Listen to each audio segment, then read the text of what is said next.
Hi, welcome to Kinetics Part 4. My name is Dr. English.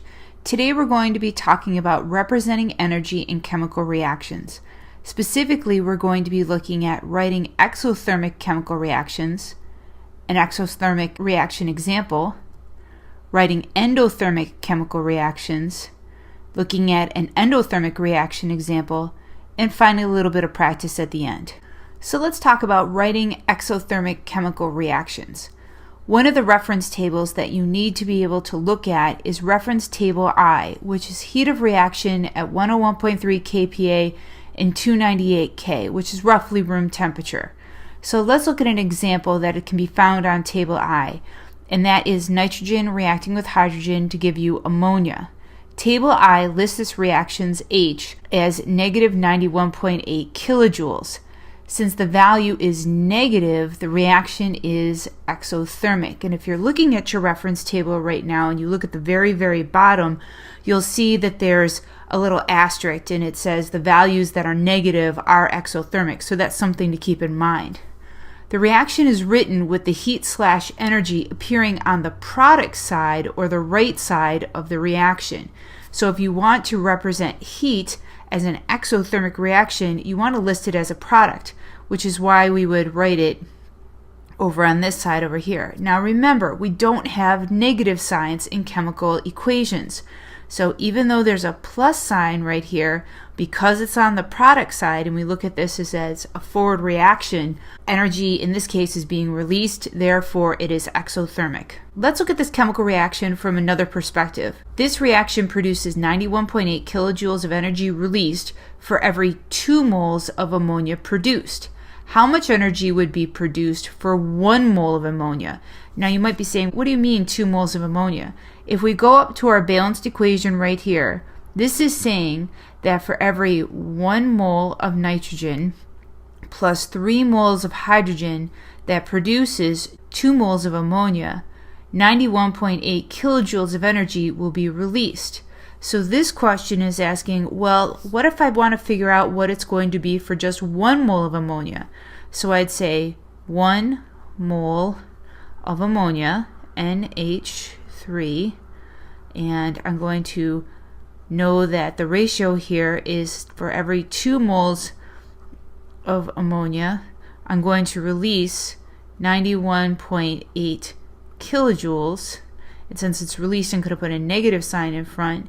So if I divide 91.8 by 2, I find that is 45.9 kilojoules. So the answer here is 45.9 kilojoules per 1 mole.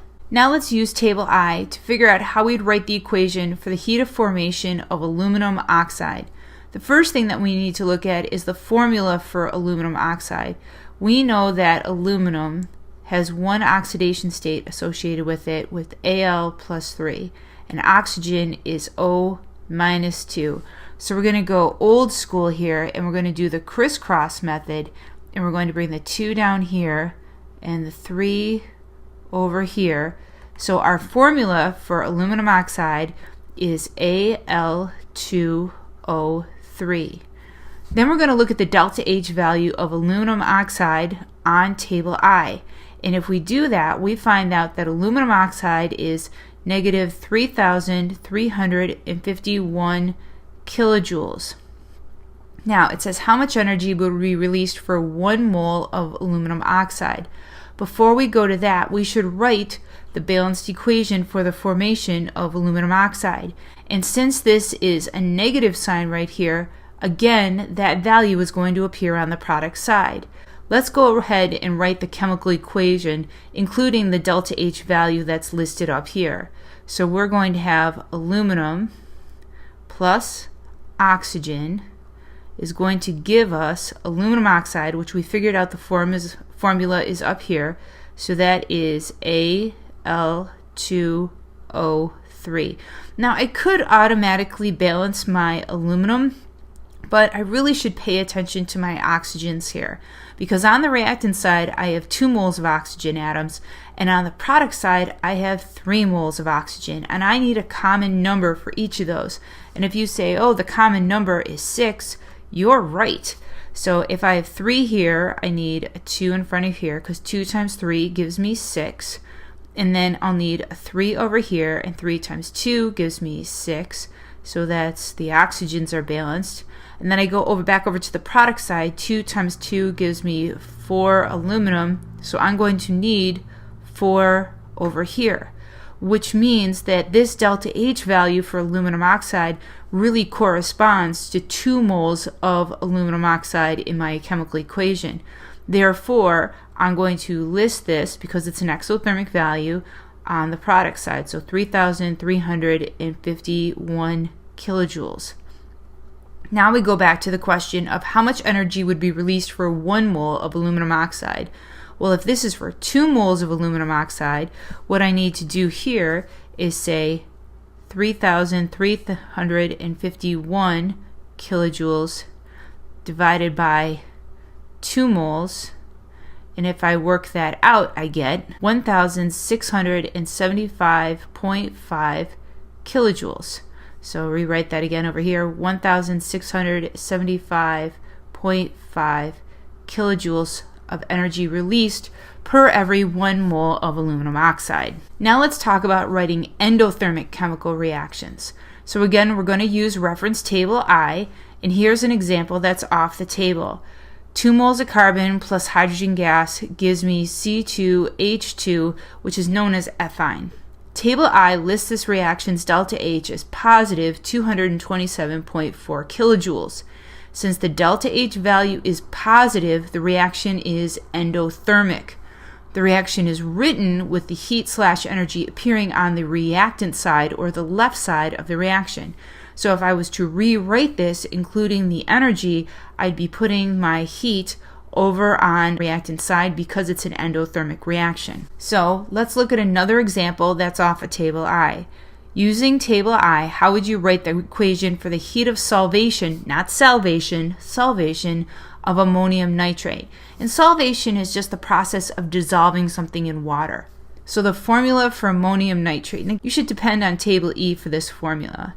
So ammonium is NH4 plus 1, nitrate is NO3 minus 1. So the plus 1 and the minus 1 are going to cancel each other out. So when I rewrite this formula, I'm going to write NH4NO3.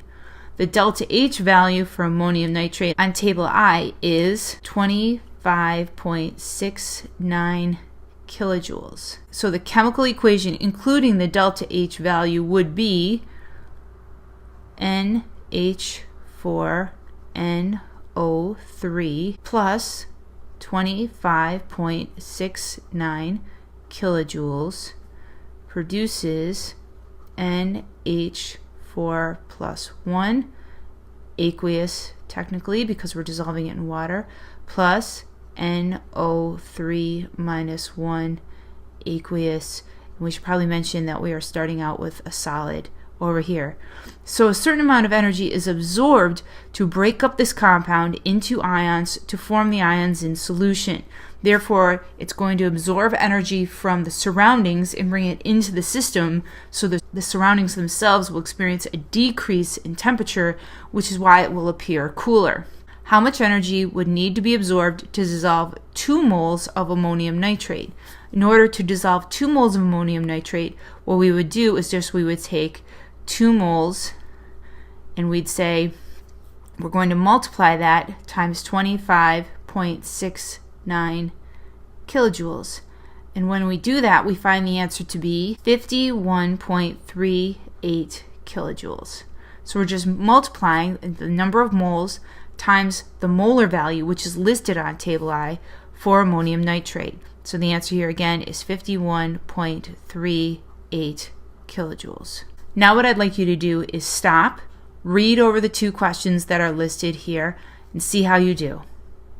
Welcome back. For which compound is the process of dissolving in water exothermic? And again, you're going to need to use table I to answer this problem. So what you should have done is looked up the different values for each one of these and figured out what that value is. And if you picked sodium nitrate as the right answer, you were correct, because sodium nitrate has a negative delta H value, while NaCl, NH4Cl, and NH4NO3 all have positive values. Let's look at the next question. Given the balanced equation representing a reaction at 101.3 kPa and 298 K, and here's our reaction, which of course we've already seen, we're very familiar with this. Which statement is true about this reaction? It's exothermic and the delta H equals negative 91.8 kilojoules. It's exothermic and delta H equals positive 91.8 kilojoules. It's endothermic and the delta H is negative 91.8. It's endothermic and the delta H equals positive 91.8. All right. Well, we see that the energy is listed as a product. And if the energy is listed as a product, it has to be exothermic, which means C and D are out. So both of these say exothermic. Now we're going to talk about the delta H's.